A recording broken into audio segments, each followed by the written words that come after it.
apa kabar Anda pemirsa? Selama 24 menit ke depan kami menghadirkan berbagai kisah inspiratif dalam keberagaman budaya. Saya Agnes Nambela, inilah Bingkai Sumatera.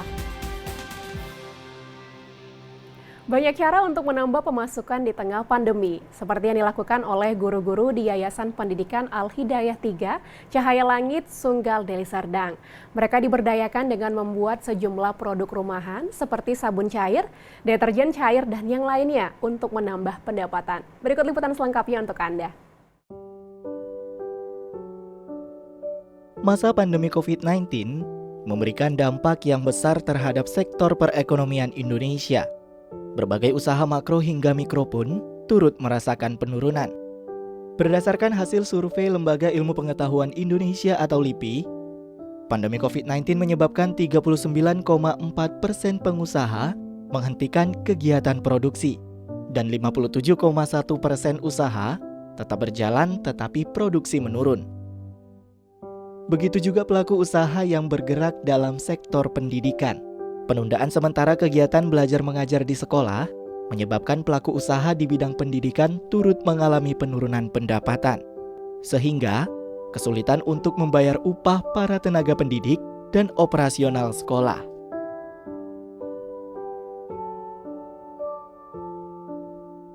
Yayasan Pendidikan Al-Hidayah 3 Cahaya Langit merupakan satu dari ribuan sekolah di Indonesia yang turut merasakan dampak pandemi. Sekolah yang berada di Jalan Binjai kilometer 11,5 Desa Mulyorejo, Kecamatan Sunggal Deli Serdang ini mengalami kesulitan untuk membayar upah para tenaga didiknya akibat kurang pemasukan. Oleh karena itu, pihak sekolah berinisiatif memberdayakan para tenaga didiknya membuat sejumlah produk rumahan seperti sabun cair, deterjen cair, sabun cuci piring, dan lainnya. Berbekal pengetahuan tentang dunia farmasi, Reni Trianti Siregar, Kepala Sekolah TK Al-Hidayah 3 Cahaya Langit, mengajarkan tahap demi tahap pembuatan produk-produk ini kepada guru-guru. Kenapa ya kita mengajak guru ini? Karena pandemi ini, jadi karena gaji TK tidak mencukupi, seperti itu kita ajak mereka ini untuk membuat ini karena permintaan masyarakat yang sudah banyak seperti itu. Kalau saya sendiri kan juga nggak sanggup untuk membuatnya tanpa mereka, tanpa guru-guru ini. Makanya saya ajak mereka untuk membuat, habis pulang mengajar kita memproduksi hand soap dan sebagainya gitu. Jadi kita ada 10 produk yang kita buat dari 3 Cahaya. Guru-guru ini dengan semangat yang luar biasa ya. Kenapa dia semangat? Karena tahulah gaji guru itu tidak mencukupi. Apalagi pandemi ini, gaji guru ini banyak yang memang lewat seperti itu. Siswa pun kadang tidak ada membayar seperti itu. Jadi dengan kita bikin usaha ini, mereka membantu untuk gaji tambahan mereka seperti itu. Dalam sehari, guru-guru di sekolah ini bisa memproduksi sekitar 200 liter sabun yang kemudian diisi ke dalam botol-botol kemasan berukuran 350 ml, 500 ml, 1 liter, dan 5 liter.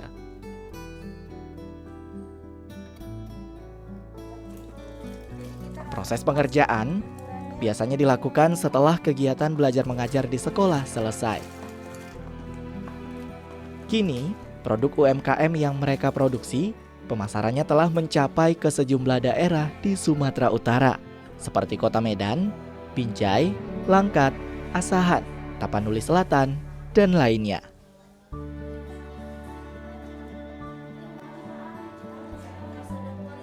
Kegiatan pemberdayaan tenaga didik untuk ber-UMKM ini memberikan banyak manfaat bagi guru-guru di sekolah ini. Salah satunya, Suaryani, guru yang biasanya mengajar di taman kanak-kanak ini, merasa senang dengan adanya kegiatan ini. Ia dan teman-temannya menjadi lebih produktif lagi di luar aktivitas mengajar anak didiknya.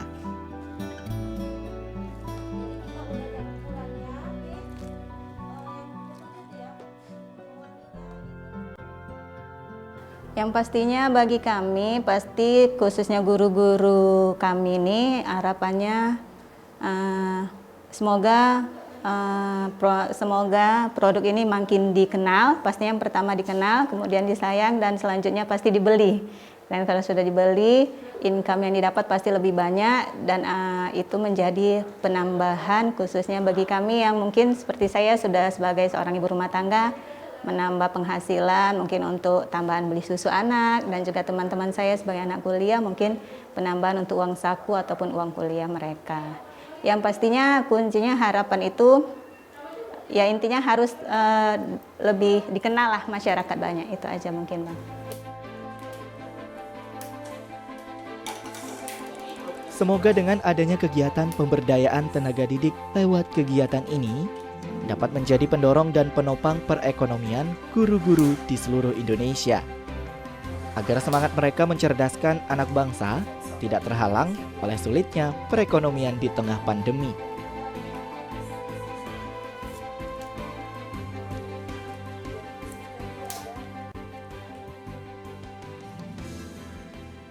Seorang dosen di Universitas Islam Negeri Sumatera Utara, Andini Nurbahri, bersama sang suami mendirikan lembaga pendidikan kursus komputer yang diperuntukkan bagi kaum duafa di Kota Medan.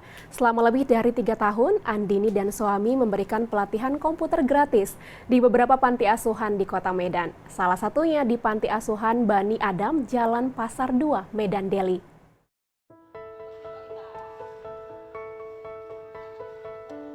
Andini Nurbahri, melalui Yushi Aftek Education Center, sebuah lembaga kursus dan pelatihan komputer, rutin mengadakan pelatihan komputer gratis untuk anak-anak panti asuhan di Kota Medan.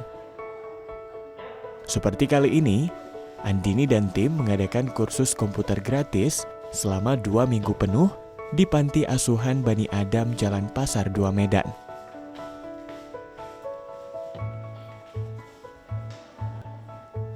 Kursus ini digelar dengan tetap menerapkan protokol kesehatan COVID-19 seperti menggunakan masker, mencuci tangan, dan menjaga jarak.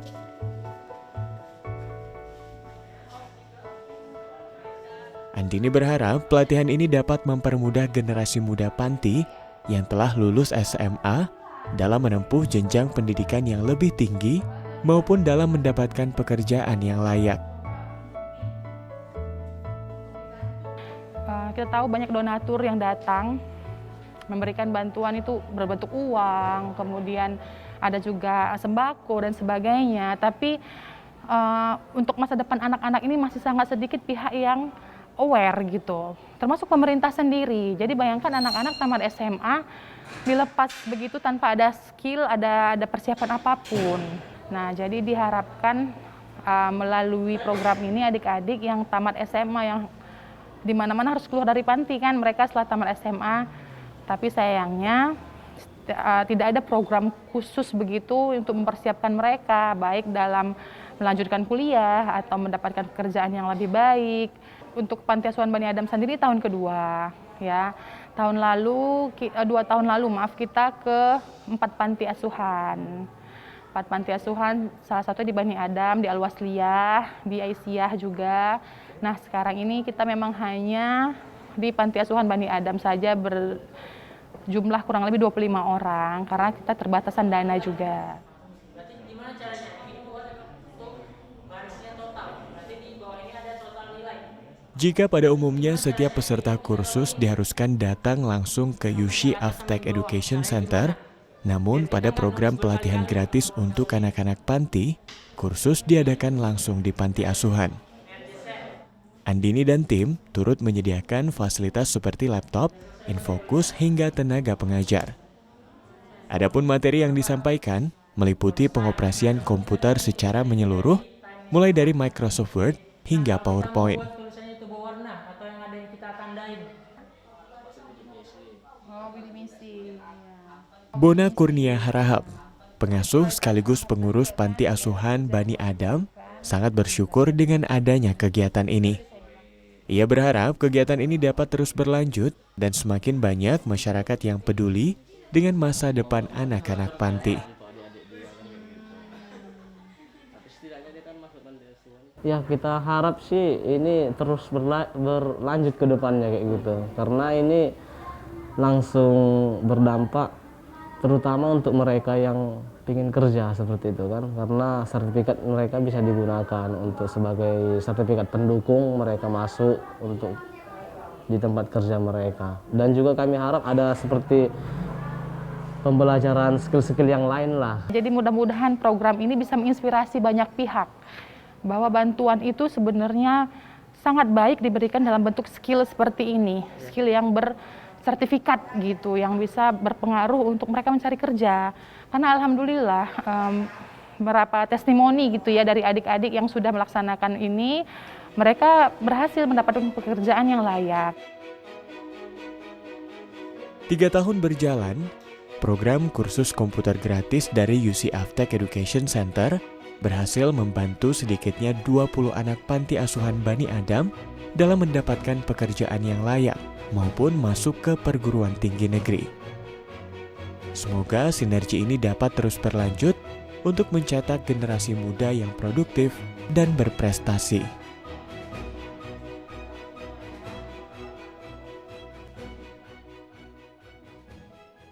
Melalui proyek Sound of X yang diinisiasi oleh Goethe Institute Singapura, anak muda Medan mengeksplorasi kota Medan lewat suara. Mereka menciptakan Sound of Medan Nostalgic Contrast yang menggambarkan keunikan dan keberagaman kota Medan dalam suara. Suara-suara ini menjadi obat rindu bagi warga kota Medan yang selama pandemi melakukan karantina diri di rumah untuk terhubung kembali dengan lingkungannya.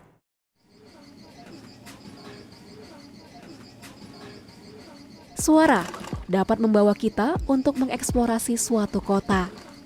Sound of Medan Nostalgic Contrast membawa kita mengenal Medan, sekaligus mengenang hal-hal yang sudah jarang terjadi namun masih ada di kota Medan. Keberagaman budaya, etnis dan agama, serta kota urban yang modern, namun masih kental dengan aspek tradisional tergambar jelas di dalamnya.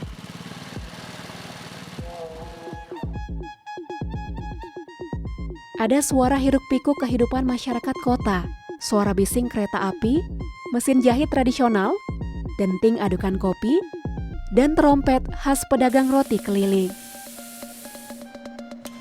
Untuk menampilkan kontrasnya Medan, suara-suara ini ditemani oleh visual kota Medan dari berbagai sisi.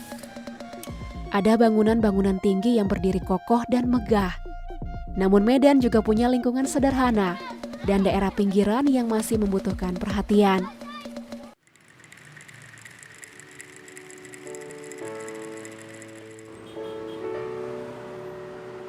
Rani Jambak, seorang musisi muda, dan Evi Oftiana yang merupakan videografer, adalah kreator di balik Sound of Medan.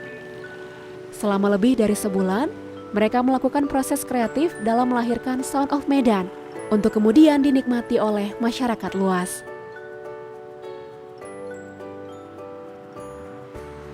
Dari beberapa yang kami list, yang paling unik menurut kami yang menonjolkan Medan, itulah yang kami list memang cocok untuk masuk dalam Sound of Medan gitu. Jadi ketika orang mendengarkan, oh ini Medan kali gitu, bahasa Medannya kan, oh ini Medan kali gitu. Kan di situ ada suara khasnya Medan, toet-toet gitu kan. Jadi orang yang di luaran itu bisa, oh ini Medan gitu loh.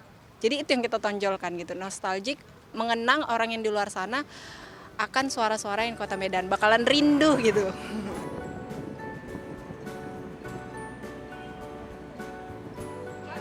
Sound of Medan merupakan bagian dari Sound of X, proyek yang diinisiasi oleh Goethe Institute Singapura. Diluncurkan pada bulan Juni 2020, Sound of X sebenarnya sudah digarap setahun lalu, sebelum COVID-19 mewabah di seluruh negara. Sound of X mengajak berbagai artis dan musisi dari Asia Tenggara, Australia, dan Selandia Baru untuk menunjukkan keunikan masing-masing kota lewat suara.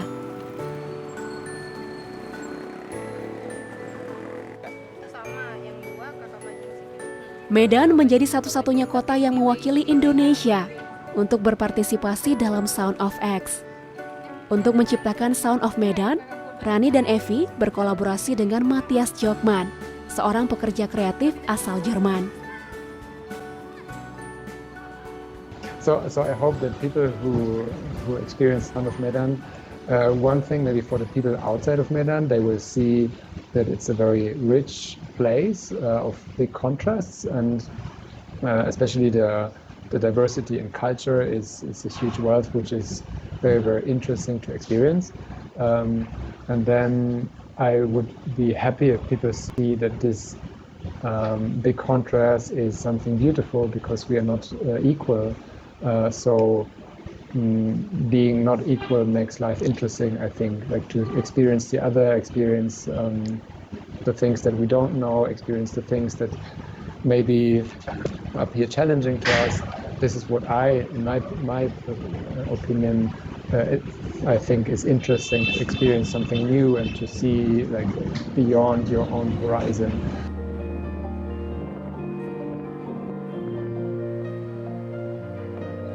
Lewat suara, masyarakat diajak untuk melihat kota dengan cara yang berbeda. Terlebih di tengah pandemi seperti saat ini, di mana mobilitas setiap orang terbatas. Suara dapat memberikan pengalaman baru untuk merasakan ruang dan kehidupan kota.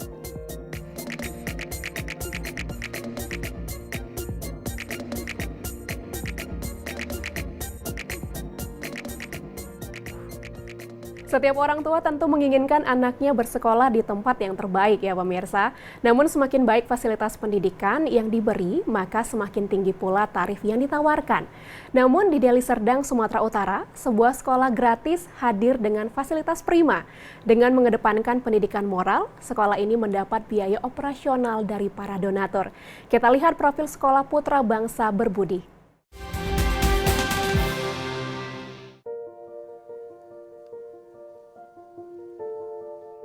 Sekolah Putra Bangsa Berbudi. Inilah nama sekolah gratis yang berlokasi di Deli Serdang, Sumatera Utara. Di sini, para siswa bersekolah tanpa dipungut biaya. Meskipun cuma-cuma, sekolah tetap memberikan fasilitas pendidikan yang baik bagi anak didiknya.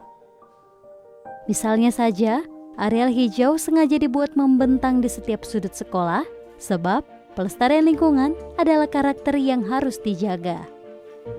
Lokasi yang cukup jauh dari jalan utama membuat udara di lingkungan sekolah jauh dari polusi dan memungkinkan suasana nyaman untuk belajar.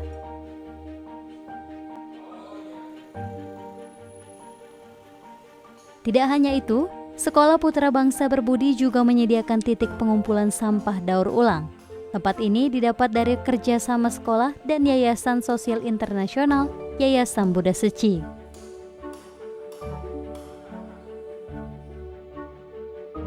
Sementara untuk biaya operasional sekolah didapat dari sumbangan para donatur dari berbagai tempat. Khairuddin Kuslan, Ketua Yayasan Putra Bangsa Berbudi, mengungkapkan bahwa ide membuat sekolah donasi ini berawal dari keprihatinannya melihat biaya sekolah yang mahal untuk mendapatkan pendidikan dengan mutu terbaik. Ide ini muncul karena saya dulu background saya juga guru, dan saya melihat banyak anak-anak yang kesusahan membayar uang sekolah. Jadi timbul ide saya untuk menggalang dana dengan murid-murid saya itu sebelumnya untuk membangun sekolah sosial. Sekolah ini walaupun sekolah gratis, sosial, tapi kualitasnya dibuat sebaik mungkin, selalu meningkat begitu. Dengan moto akhlak, cerdas, dan terampil, Sekolah Putra Bangsa Berbudi tidak hanya mendukung kegiatan operasional sekolah, namun juga menunjukkan kepeduliannya dengan memberikan bantuan kepada orang tua murid, terutama kepada keluarga prasejahtera.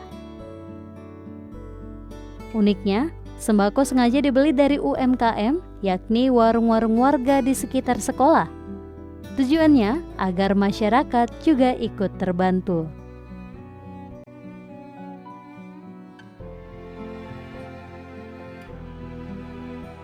Dengan mengikuti protokol kesehatan, pemberian bantuan dibagi-bagi pada rentang waktu tertentu supaya tidak menimbulkan keramaian. Para orang tua murid juga diwajibkan memakai masker dan mencuci tangan.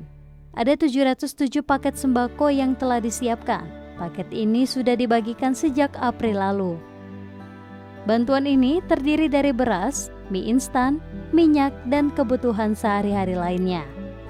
Bantuan diambil sekaligus dengan memberikan pekerjaan rumah murid, sebab selama pandemi COVID-19 masih berlangsung, para siswa tidak diperkenankan beraktivitas di sekolah seperti biasanya.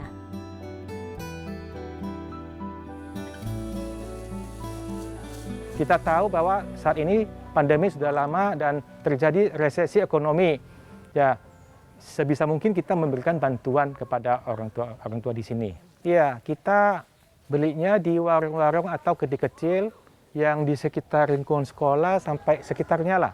Kita belinya 71 warung. Ya, satu warung kita masing-masing 10. Jadi anak kita ada 707, kita belinya lebih sedikit.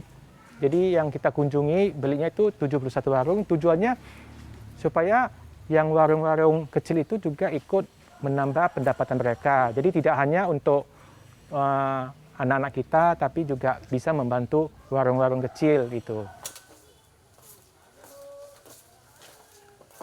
Wati, sejak lama ia menyekolahkan 2 anaknya di Sekolah Putra Bangsa Berbudi. Ia merasa sangat terbantu dengan kehadiran sekolah ini, terutama dalam hal ekonomi dan pendidikan moral bagi anaknya.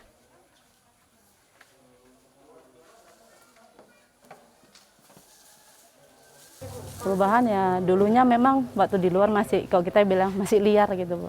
Belum ada sopannya sama orang tua. Semenjak di sini diadakan tata krama, sopan santun. Memang sekolah sering membantu orang tua siswa. Pembagian sembako dari dulunya, dari pertama buka sampai sekarang. Jadi ini bukan pertama kali lagi? Enggak, dari dulu memang sering, Bu. Kami orang tua yang merasa terbantu kali memang, Bu. Udah uang sekolah kita nggak bayar, sering dibantu sembako.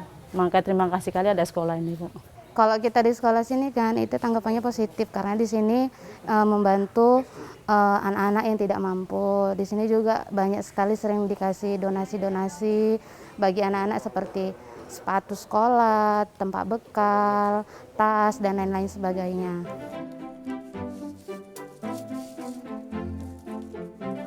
Lazimnya, sekolah tidak melulu membahas soal pengetahuan dan keterampilan, tetapi juga diseimbangkan dengan akhlak dan budi pekerti.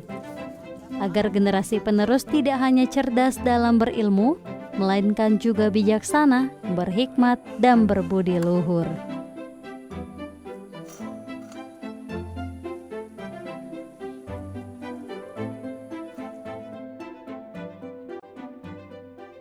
Sekian program Bingkai Sumatera, saya Agnes Nambela pamit. Jaga diri Anda dengan menerapkan protokol kesehatan dan tetap semangat menyebarkan kebaikan. Sampai jumpa.